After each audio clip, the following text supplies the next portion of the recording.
А ў Беларусь калісьці прыязджалі зоркі сусветнага ўзроўню. Напрыклад, Мерлин Мэнсон. Памятаеце такое? В Минске 21 декабря. Дворец спорта. Хочу распавесці пра некалькі самых яркіх шоу, якія адбываліся ў Менску. Напішыце ў каментарах, пра якія канцэрты ў Беларусі варта распавесці ў наступных відосах. Напрыклад, у 2012 годзе усе бегалі з прароцтвам мая і чакалі канца свету. І менавіта апакаліпсісу чакалі ад прыезду страшэннага Мерліна Мэнсона. Беларуская прапаганда і ідэолагі сваёй крытыкай так нашумелі, што зрабілі гэтаму канцэрту наймагутнейшую прома-кампанію, і палац спорту быў запоўнены пад завязку, нават не гледзячы на абмежаванне 18+.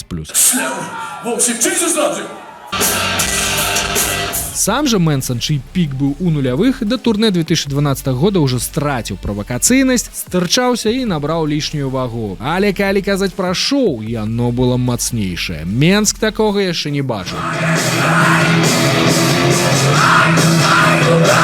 Дэкарацыі змяняліся амаль у кожнай песні. Брайан Уорнер выходзіў то ў форме эсэсаўца, то ў фартуху мясніка з мікрафонам там ножом ці кастэтам, валяўся на сцэне, поўзаў на каленях, карцей эпатаж быў па максімуму. А на першыя рады танцпляцу і без таго знясіленага слэмам і стейдж-дайвінгам лілася пена, сыпаліся там тэатральныя льдзінкі і канфеці. Мэнсон адыграў усяго гадзіну, і не гледзячы на страхі маралістаў, нічога не адбылося, небёсы не ўпалі, дажджу з жаб не было, нават крыху крыўдна, праўда?